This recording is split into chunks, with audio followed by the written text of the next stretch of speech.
Hello, everyone. Thank you for joining us.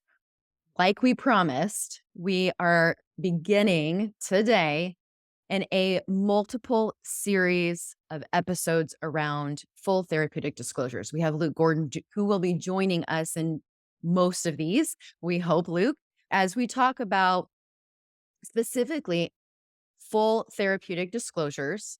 And we are hoping to tackle all the ins and outs about this experience for many of you. And even if you have had one, maybe you are in the middle of considering one, we really hope that you hang with us over these next several weeks as we dive into full disclosures. Today, we are really wanting to focus on, and I'm just going to preface, I know I said this a couple times before we hit record, but one of the things that I hope our listeners walk away with from these episodes is not just what a full disclosure is, but what Choose Recovery Services does and considers a full therapeutic disclosure, because we do hold ourselves to, I think, a higher standard.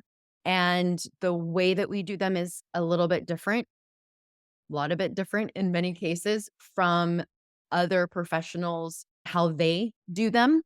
And so I, as a employee of Choose Recovery, am very proud of how Choose has set the standard.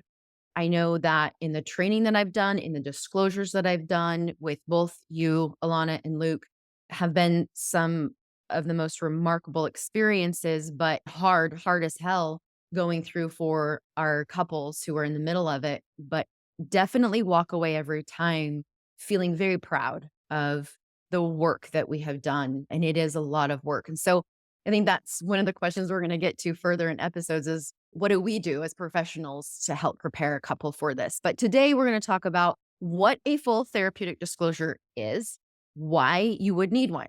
Some of you who are listening might be wondering, do I need one? Do I not? Hopefully we answer that question today. Then we'll tap in a little bit, like I said before, I think a healthy, productive disclosure would look like, and what a disclosure would look like that could potentially create more harm and injury. And unfortunately, all of us have seen that happen when we get clients that have said, oh, I've had one, and we get into it and it's, no wonder why you're more activated or scared to do this again. It wasn't done in a way that could give you the best possible outcome. So hopefully you listeners walk away with a little bit more information over the next few weeks around this. Okay. I just said a mouthful. Luke, I'm going to start with you if that's okay, Lana. I would love to hear from you, Luke. Like when someone says, because you work mostly with the betraying partner, I think just right out of the gate, I would love to hear what you generally tell someone who has acted out, why they need to consider giving this to their partner who they betrayed. A full Yeah. What's interesting is, when I first get a chance to meet with the person that did the betraying, the addict, the betrayer, there's a lot of resistance. I hope this doesn't come up. I don't really want to talk about it. And then once you start talking about it, so don't worry. Don't just want to let you know, Luke, we already shared everything. She's already aware of it. There's a lot of stuff that comes up with full disclosure. And I just want to say, hey, me too. In my journey, me too. That's what I wanted to focus on is she knows all of it. So it's a journey. And one of the things that I'll use it as a tool to measure readiness for change. Mm, That a person recognizing and being open to a full disclosure says where I'm at in a place of ready for change. They're one of the person that's ready for it is chasing healing, going like, what's going on? And I'm gonna give an analogy to set up the rest of this.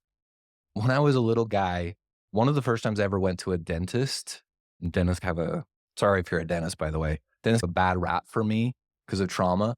I didn't know when I was a little guy, I'm talking about like 5 years old, 4 years old.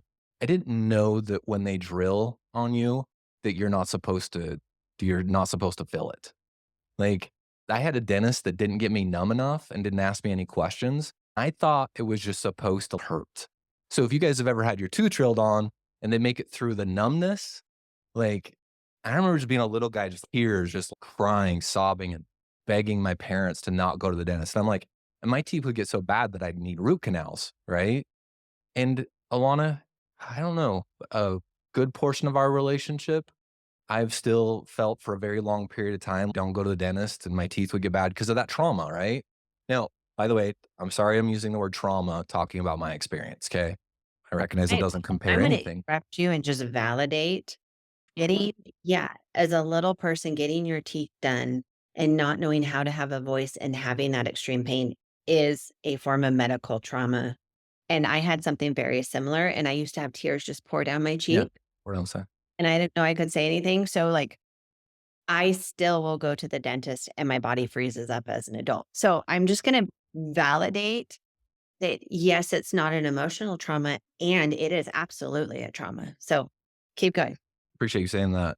And I was 30 years old the first time I met a dentist that properly, not saying the rest of them didn't numb me up the right way, but actually, I remember him going, okay, so here's what we're going to do. I'm a 30-year-old man, by the way. I remember him treating me like a little kid should have been treated. He's saying, here's what we're going to do. We're going to talk through the whole thing. Here's what we're going to do. If you start to feel anything, I want you to do this. And hey, what questions do you have? What's happening? I remember being like, those were 2 different experiences, right? I think about these people that go through and did the betraying and acted outside their values and traumatized their partner. When we talk about full disclosures, they only have bad experiences to compare the delivery of truth in, right? They only have experiences where they've been caught, where they're feeling a ridiculous amount of shame, when they're questioning whether they're worthy, where there's a lot of self-loathing and self-hate, aka somebody's drilling on your mouth without Novocaine. And once, and even if I give that analogy, it's still hard to hear that this experience is going to be like nothing you've ever had before. You don't know what to compare this to because Choose Recovery Services process is way different than other experiences that you've had and maybe have even looked into. So, anyway, Can I go give a ahead. quick, like, disclaimer? We're gonna do all of these episodes. We're gonna go through our whole process. So we're not gatekeeping anything. We're not saying, "Ooh, you have to come to us and you're gonna get the gold Yeah. standard and No. you can't get that anywhere else." One of the pillars of our company is we don't care where you get your support. We just wanna make sure you get the right support. Yeah. And whether you're listening to this or your therapist is listening to this or your coach is listening to us, we're gonna tell you the whole process so you know how to advocate for yourself to get good support and good help. Yeah. And the and it's funny, Alana, because when you say that, we don't care where you get this. And then I love the part of we just want it to be the right way. Because what we are passionate about is there's a lot of ways that this goes wrong and a lot of ways that people get hurt. Yeah. And it doesn't need to be through us, but the right care needs to happen. Amy, I don't know if I necessarily even answered your question. Did I even answer it? What was the question? What was the question? You did, and then some, which is always awesome, but, like, the question was, what do you tell your betraying Oh, partners thanks. as to why they need to give this to their partner? I'm just gonna repeat what you said there in case someone didn't pause and rewind that because it was worth it. It's a tool to measure readiness for change. Mhm. Yep. What we've also learned is the person who has betrayed benefits just as much as the person who's been betrayed in this process. Absolutely. And in very different ways. But this process, when done right, is so beneficial to both partners. And I think, Luke, what you were saying, a lot of men come and they're like, they aren't ready. They're ready to get drilled in the mouth. And most of the time, as we've seen, when we look at our multidimensional partner trauma model that APSATS gives and where this full therapeutic disclosure falls in line, it is part of the rebuilding trust stage. It's that foundational layer of the healing pyramid of, okay, I need to get all the truth out there. The betrayed partner has a right to all of that truth, which is why we call it her right of truth. It does, in a sense, at least for me, start that way oftentimes where they're like, okay, 'cause they are going, I need truth. I can't trust if I don't have truth. So it oftentimes starts with this. But to your point, Alana, it is so much more than that when you go through this process. It's Yeah. not, it serves each individual and potentially the relationship. Well, Alana, I appreciate the way you set it up. Like walls down. What did you say? Full transparency, like where we want you to see all the parts of it through these episodes. And one of the things that I really struggle with is I'm like, this is so important. You are investing in individual sessions, you're investing in group, and you're trying to negotiate this part. You're putting in so much work and you're trying to negotiate your way out of this part. And Mm, I'm like, what I want to do in my maddened brains is go like, stop. Don't negotiate this part. Put all that other work in, all that effort, all that other blood, sweat, and tears. Because the part that scares you the most, there's a reason. And it's not because of what you think is going to happen. It's because that's the part that holds you captive. So the part that a little bit, I tell the people I work with is, do you want the relationship to work? Do you want this relationship? Are you in it? Yeah, I'm in it. Okay. All right. So you can't get to a place where you can see each other and hear each other and you be heard and really see until you've tackled the shame. That can't happen without the sharing of truths. So you can't go on to the next stage. You can't do stage 2 or 3. You can't. It's impossible. mhm, So, mhm, Well, it's interesting because, yeah, everything you're saying, 100% agree with, that it really is foundational. I want to say this in the very first episode. It's not a magic pill that I get. And I'll say this to clients so many times and still like they hold on to it that it is.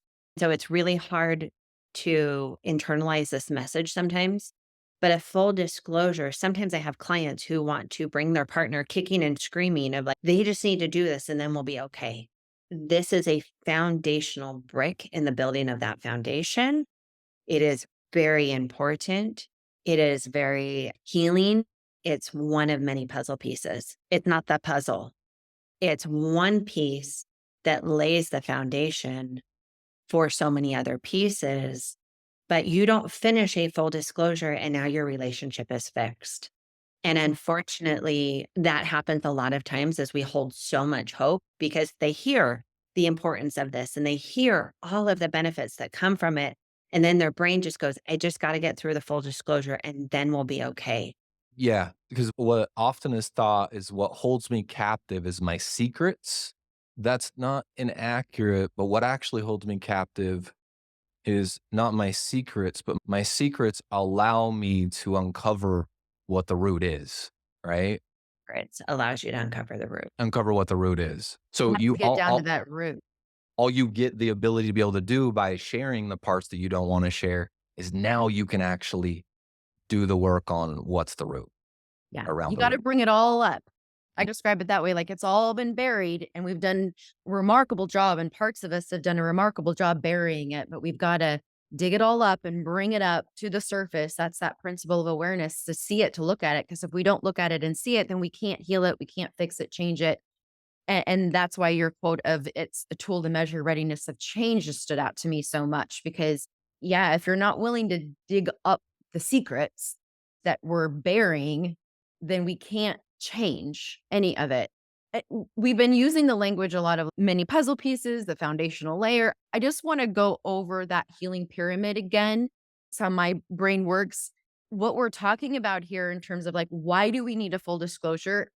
So when we look at the healing pyramid, what it takes to heal a relationship after something like this, the pyramid goes first layer is truth and honesty. This is why disclosure lives here. The next is safety. The next is trust. The next is vulnerability. And then intimacy.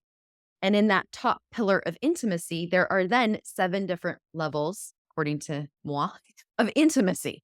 And because intimacy isn't just sex, it's all the different ways that we connect in healthy areas: verbal, cognitive, emotional, psychological, spiritual, physical, sexual. The reason why I bring that up is because what you were saying, Alana, why it's not the magic pill. It is the foundational piece. And when you are struggling to find a sense of safety in your relationship, when you are like, I can't trust, he's saying all the right things, I feel like maybe it's different. I'm just really having a hard time trusting. Why? If you have not had a full right of truth and this process hasn't happened, it makes sense to me in my brain when I look at that pyramid why you might be really struggling to trust in that relationship. That's why, to me, to answer our question really today, like, why do we need a disclosure? Because I know those of you who are listening to us want the intimacy, want the connection, want the relationship to be renewed, restored, and repaired. We have to start here to get there. And there's a quote in AA. And for those AA people who are listening, I'm so sorry because I can't remember it, so I'm gonna butcher it, but it was something along the lines of, "I can't let the thinking that got me here expect that to be the thinking that's gonna get me out of this." Mhm. Uh, Yeah. It's they talk like you can't pray your way out of something you behaved your way into. Those okay, totally.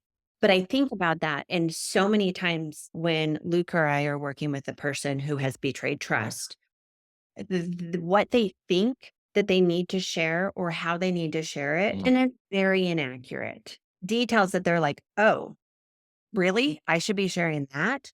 Or, "Oh, that they won't care about that." And we're like, "Whoa, hey, yeah, no, actually, that's pretty important." Is Mhm. it does require a level of humility to say, "Okay, the thinking processes that got me into those behaviors, that type of thinking is not good.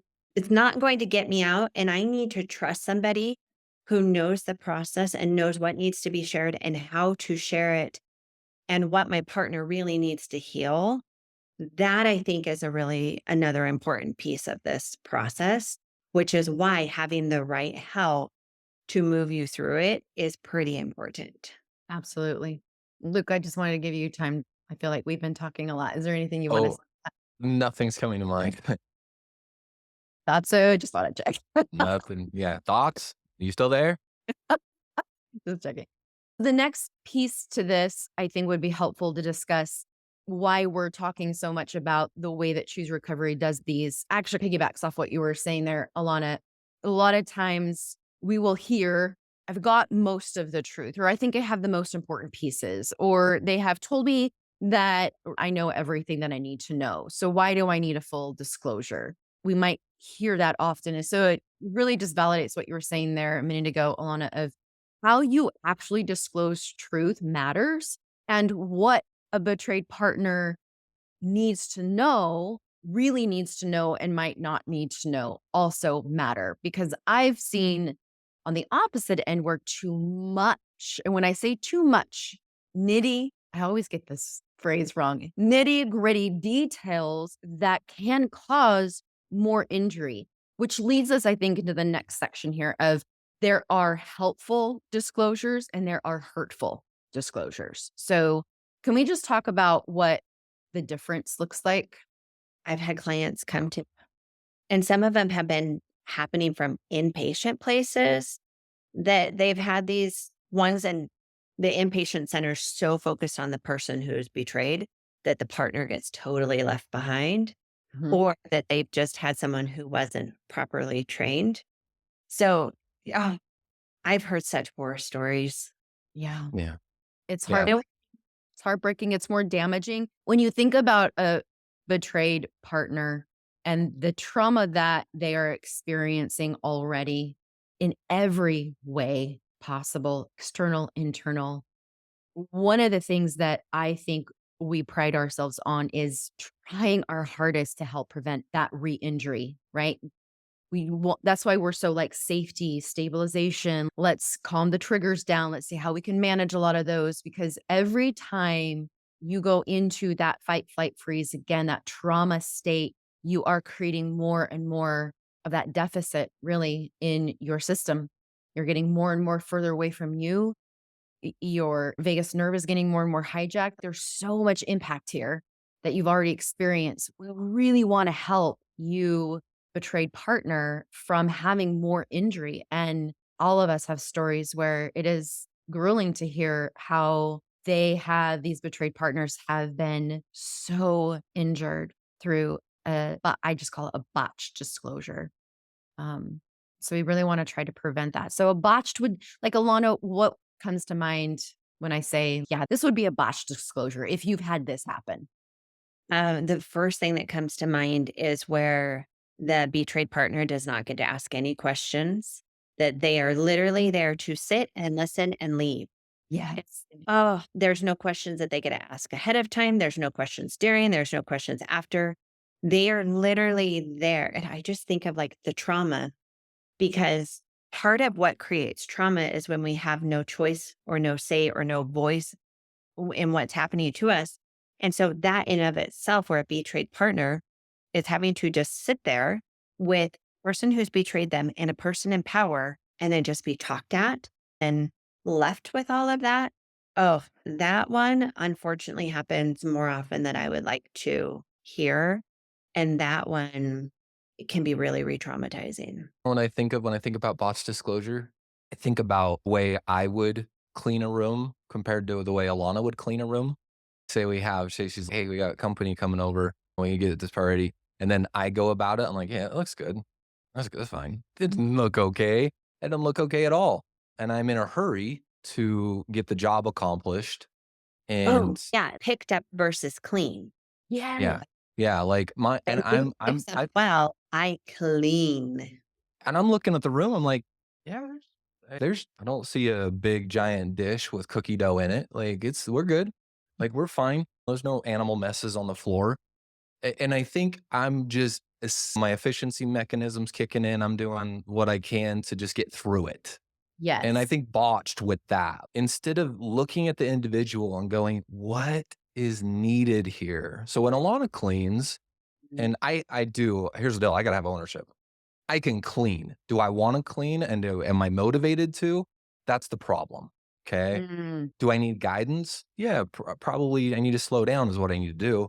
So what botched disclosure is like efficient. It's like it's not done with the people in mind, Mhm. and it's not done with what is needed right now. That takes a lot of time and energy. That is a significant process. What I just wanna say that again. You said, "Look at the individual and what is needed here." And even sometimes I'll be talking with one of our coaches, and they're like, "What's the way we do it?" I'll say, "Sure, there's a way that is the" what are you grinning at, Luke? You started with "shh," and I was like, "Let's you shush 'em?" Uh, both of you my screen keeps freezing, and so I didn't know if, like, I was frozen there. Anyway, No, you're good. no, but sometimes I'll have coaches come to me and they'll go, what's the right way to do this?" I have to retrain them. There's no right way. Like, sure, we have a standard that we start with, but we have to be ready as professionals to really look at the situation, look at the individual, look at what is going to be most helpful and most healing, and be willing to adjust as needed. So that of just what is needed here for this particular individual and this particular couple. Yeah. S important. And it's interesting because oh, go ahead, Amy. No, go. We've all done that. The 3 of us have done this. There's been attempts that haven't been good to more systemize it, to explain it to the client in a way that y'all that are listening, in a way that makes it easy to understand and going, "Okay, that makes sense." There's so much of this that there's a process, but we really have to understand what's needed, and I wanna say what my experience of being on the other side with working with, Alana and Amy is one of the first documents that is filled out and understood is what she needs. Like They sorry, thank you. What they need. The person that's been betrayed, the person that's been hurt, the person that attachment injury. And it slowed down. And I don't start with the process with the betrayer until I am crystal clear with what is needed in that moment. So, and it's important. You can see how important that is just by slowing the betrayed partner down so that they can go, "What do I need?" Mm. And that's why this takes time, and it goes back to what you were saying, like, why this is not to be rushed or hurried or quick process because it takes time to be able to even articulate that for a lot of our betrayed partners. There's another thing that came to mind when you were talking too, Luke, with the analogy of cleaning the room. I think sometimes when it's hurried, rushed, and the betrayed partner is like, "Oh, I'll just" going along with your analogy, "I'll just tell them, like, that's over there in that side of the room, and that's over there in that side of the room, and yeah, I hid that in the closet. There, it's fine. It's fine."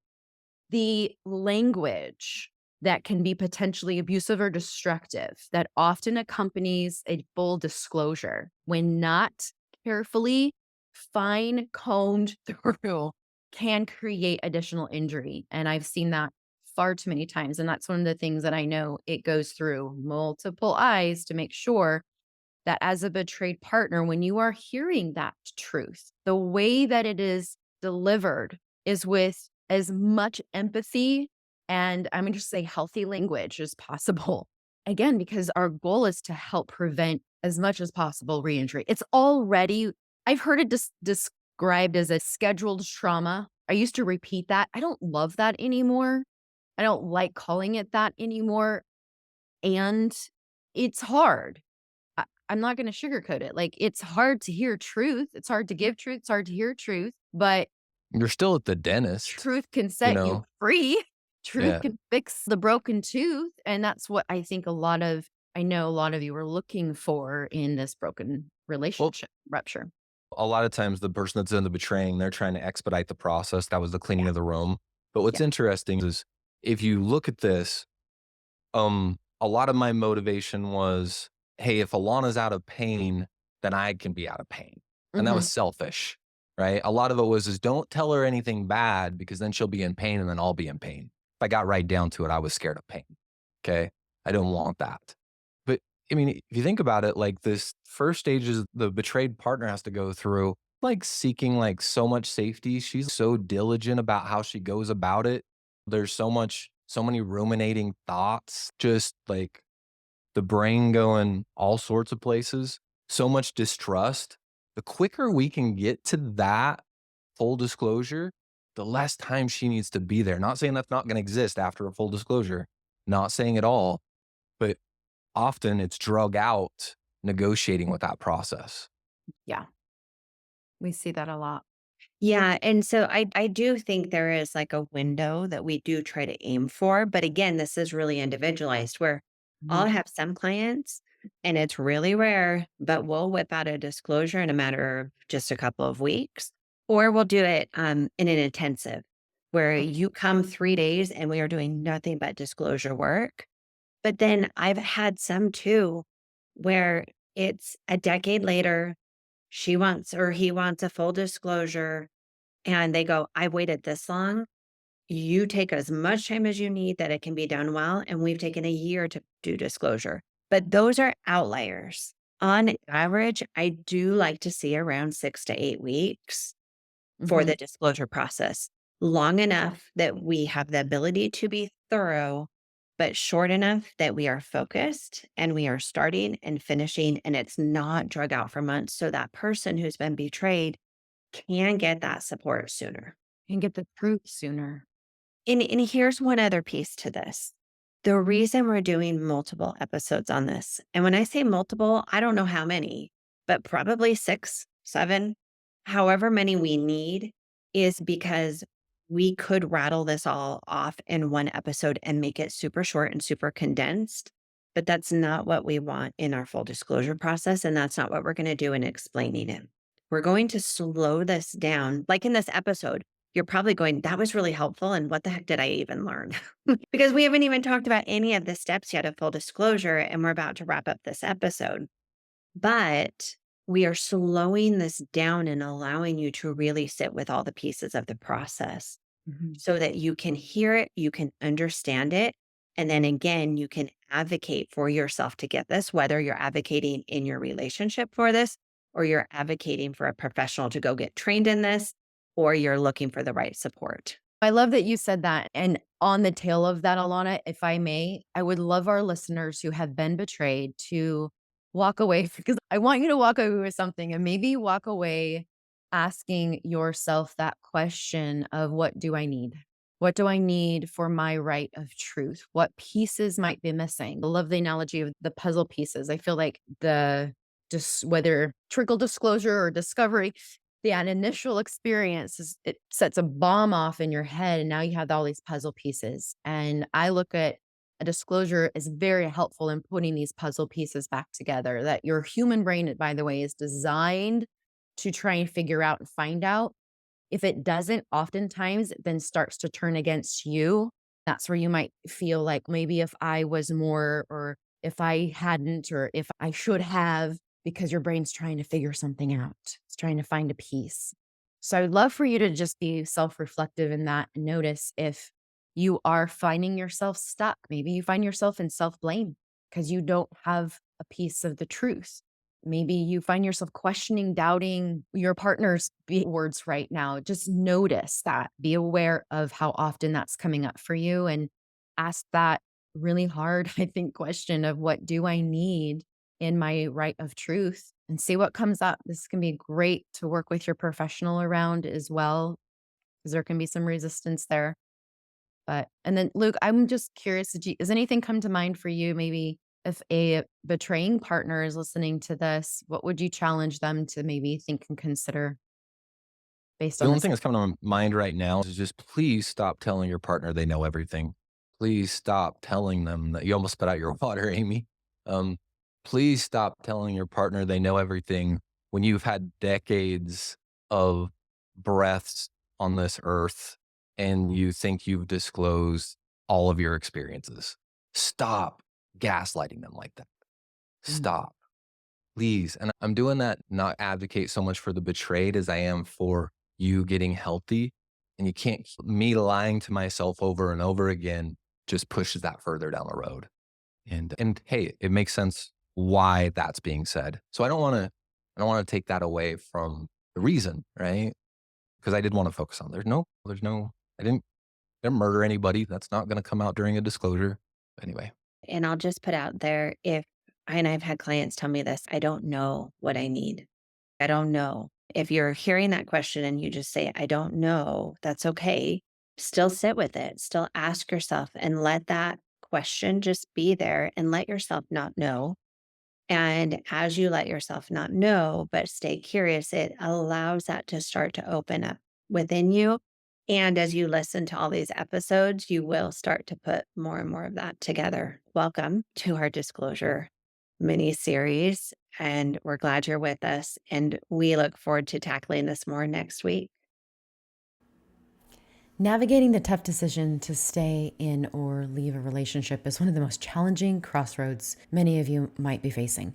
Often the decision is clouded by feelings of fear, hopelessness, powerlessness, making it difficult to see that path ahead clearly. It's important to remember that these feelings, while intensely real, may not reflect your true strength or the full scope of your options. The resilience that you've shown in tough times is the same strength that empowers you to make a change, make a decision. This really isn't just about choosing to leave. It's about recognizing that you have the strength to stop enduring unchangeable situations that don't serve you. Making a decision whether to stay and redefine your relationship from a place of empowerment or to leave and embrace the promise of new beginnings is a testament to your strength. But remember, deciding from a place of strength isn't just possible, it's necessary for your journey toward a happier, healthier life either way. Whatever you choose, let it be the choice that honors your strength and your spirit. I've developed a self-paced guide called Should I Stay or Should I Go? To help walk you through some of these self-reflection questions, some of these challenging fears that might keep you from tapping into the strength that already lies within and the answer that already lies within.